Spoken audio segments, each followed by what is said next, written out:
আল্লাহর এক বান্দা ছিল নামাজে সেজদায়। তখন আল্লাহ রাব্বুল আলামিন তাকে ডাক দিয়ে বলে, বান্দা তুই যতই নামাজ পড়, যতই সেজদা কর, তোর জায়গা জাহান্নাম। এই কথা শুনে বান্দাটি বলল, আলহামদুলিল্লাহ। আল্লাহ তখন বলে, এই বান্দা, জাহান্নামের কথা শুনে কেউ আলহামদুলিল্লাহ কয়? বান্দা তখন বলে, আল্লাহ, জাহান্নামের মালিকও তুমি, জান্নাতের মালিকও তুমি।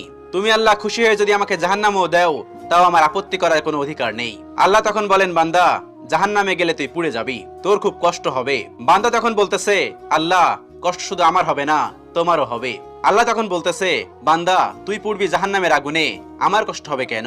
বান্দা তখন বলে, আল্লাহ, কোনো মায়ের কোল থেকে যদি কোনো বাচ্চা পানিতে পড়ে যায়, তাহলে কোনো মাই দূরে দাঁড়িয়ে থাকতে পারে না, দৌড়ে গিয়ে বাচ্চাকে কোলে নেয়।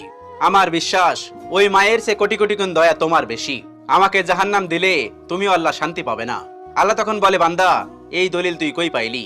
বান্দা তখন বলে, আল্লাহ, আমাদের জাতির পিতা ইব্রাহিম আলাইহিস সালাম তোমার প্রেম মুখে নিয়ে যখন নমরুদের আগুনে পড়ে গেল, তার আগেই তুমি বলে